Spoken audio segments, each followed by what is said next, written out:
Now it's amazing what doesn't exist in the real world. For example, in the real world there aren't any things, nor are there any events. That doesn't mean to say that the real world is a perfectly featureless blank. It means that it is a marvelous system of wiggles in which we descry things and events in the same way as we would project images on a Rorschach blot or pick out particular groups of stars in the sky and call them constellations, as if they were separate groups of stars. Well, they're groups of stars in the mind's eye, in our system of concepts.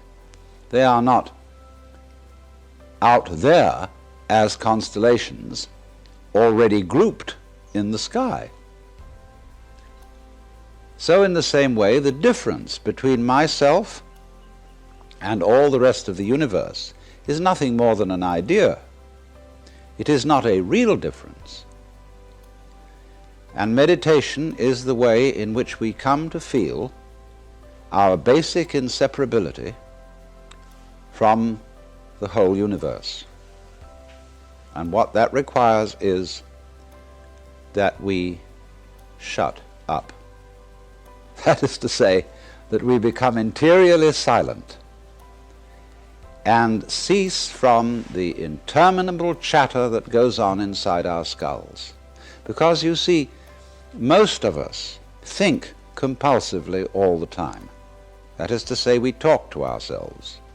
And I remember when I was a boy, we had a common saying, talking to yourself is the first sign of madness. Now, obviously, if I talk all the time, I don't hear what anyone else has to say. And so in exactly the same way, if I think all the time, that is to say, if I talk to myself all the time, I don't have anything to think about except thoughts. And therefore I'm living entirely in the world of symbols, and I'm never in relationship with reality. All right, now that's the first basic reason for meditation. But there is another sense, and this is going to be a little bit more difficult to understand, why we could say that meditation doesn't have a reason or doesn't have a purpose. And in this respect, it's unlike almost all other things that we do, except perhaps making music and dancing. Because when we make music, we don't do it in order to reach a certain point, such as the end of the composition.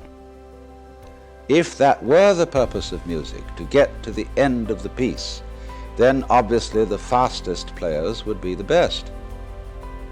And so likewise, when we are dancing, we are not aiming to arrive at a particular place on the floor, as we would be if we were taking a journey.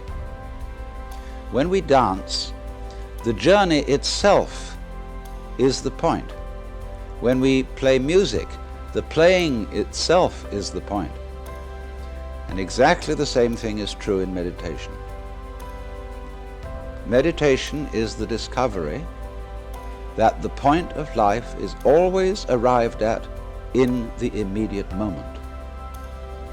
And therefore, if you meditate for an ulterior motive, that is to say, to improve your mind, to improve your character, to be more efficient in life, you've got your eye on the future and you are not meditating. Because the future is a concept. It doesn't exist. As the proverb says, tomorrow never comes. There is no such thing as tomorrow. There never will be, because time is always now. And that's one of the things we discover when we stop talking to ourselves and stop thinking. We find there is only a present, only an eternal now. So it's funny then, isn't it, that one meditates for no reason at all, except we could say for the enjoyment of it. And here I would interpose the essential principle that meditation is supposed to be fun. It's not something you do as a grim duty. The trouble with religion as we know it is that it is so mixed up with grim duties.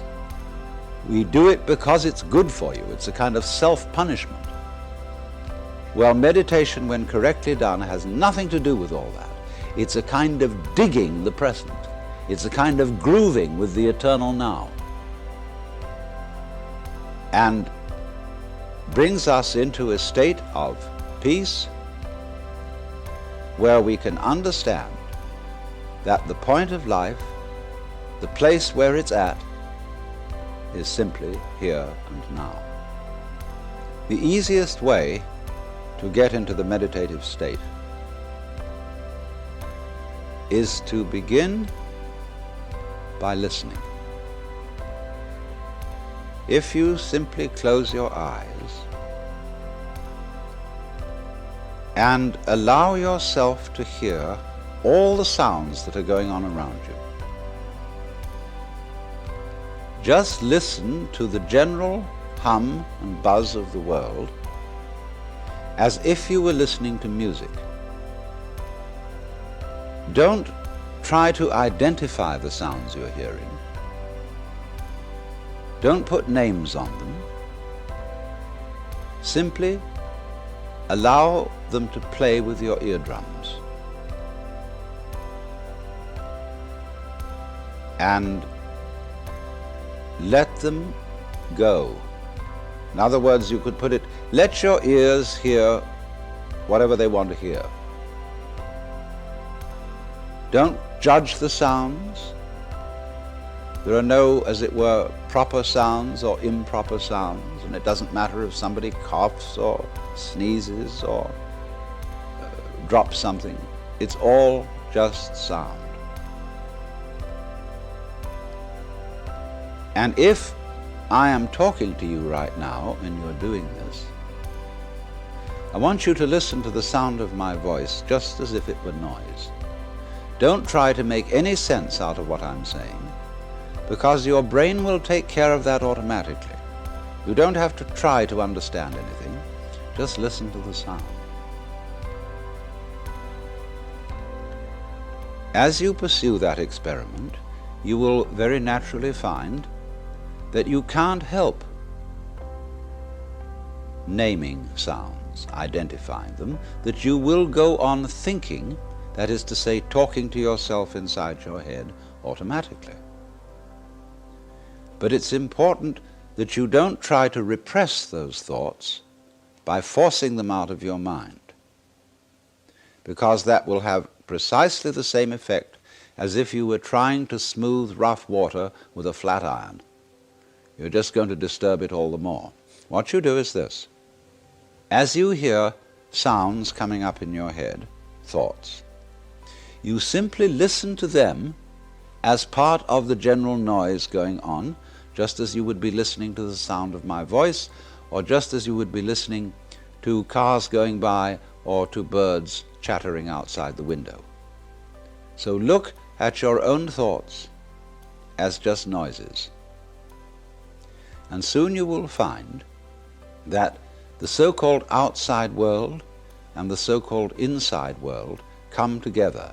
They are a happening.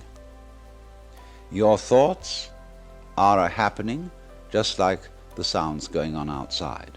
And everything is simply a happening, and all you're doing is watching it. Now, in this process, another thing that is happening that is very important is that you're breathing. And as you start meditation, you allow your breath to run just as it wills.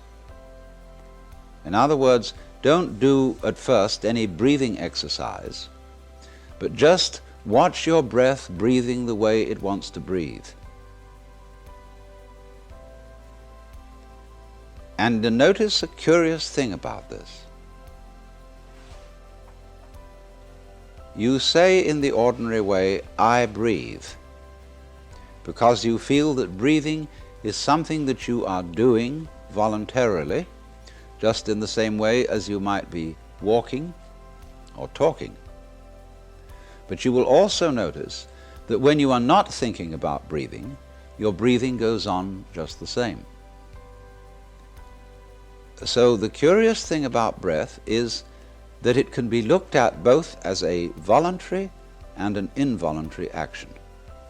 You can feel on the one hand, I am doing it, and on the other hand, it is happening to me. And that is why breathing is a most important part of meditation, because it is going to show you, as you become aware of your breath, that the hard and fast division that we make between what we do on the one hand and what happens to us on the other is arbitrary. So that as you watch your breathing, you will become aware that both the voluntary and the involuntary aspects of your experience are all one happening.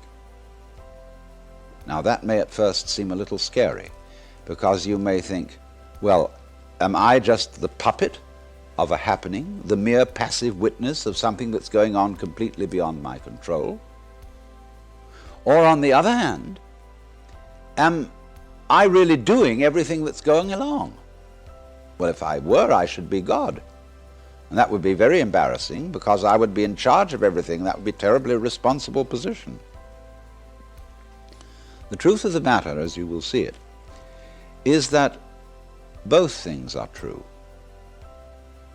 You can see it that everything is happening to you, and on the other hand, you're doing everything. For example, it's your eyes that are turning the sun into light.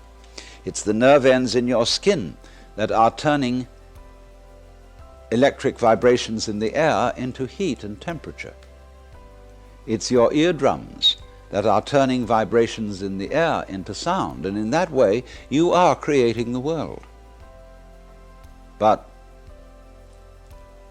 when we're not talking about it, when we're not philosophizing about it, then there is just this happening, this, and we won't give it a name. So then, let me connect this with the problem of birth and death, which puzzles people enormously, of course. Because in order to understand what the self is, you have to remember that it doesn't need to remember anything.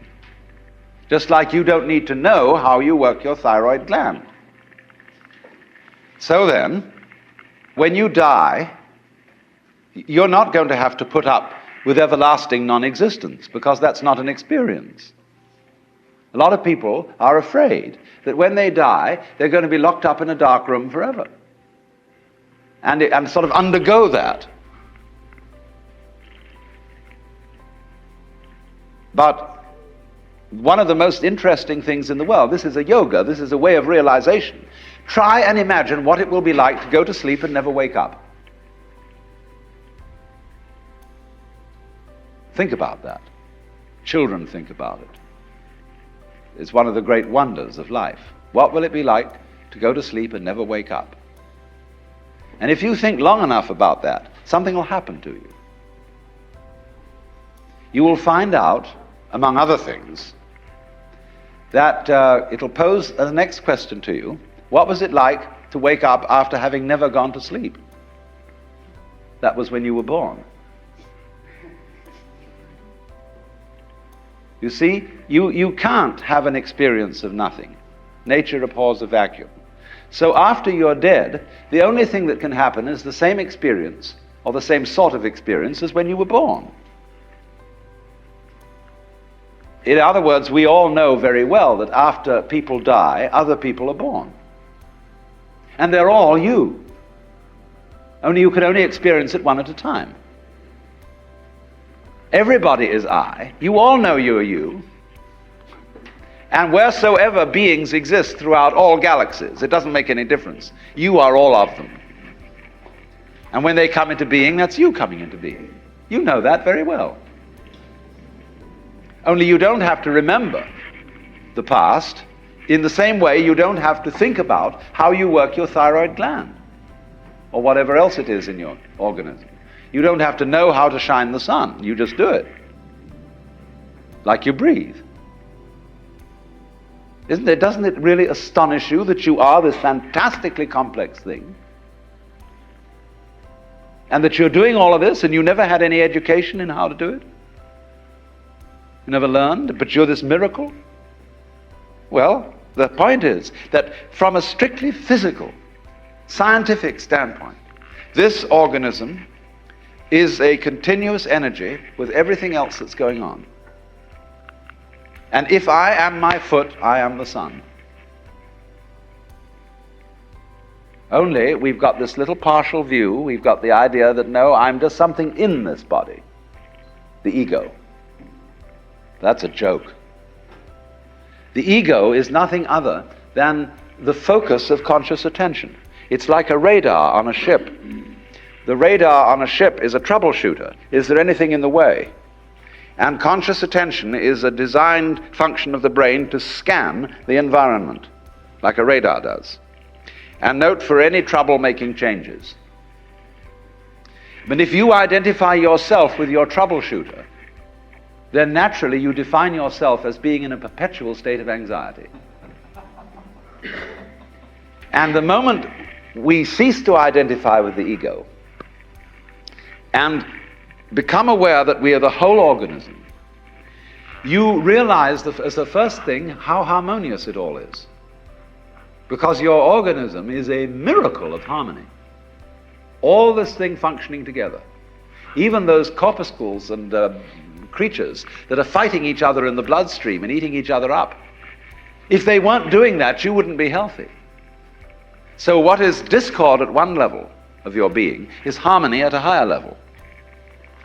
And you begin to realize that, and you begin to be aware too that the discords of your life and the discords of people's life, which are a fight at one level, at a higher level of the universe, are healthy and harmonious. And you suddenly realize that everything that you are and do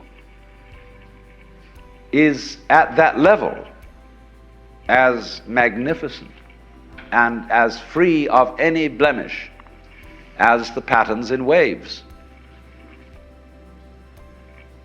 the markings in marble, the way a cat moves, and that this world is really okay and can't be anything else, because otherwise it couldn't exist. But the reality underneath physical existence, or which really is physical existence, because in my philosophy there's no difference between the physical and the spiritual. These are absolutely out-of-date categories. It's all process. It isn't stuff.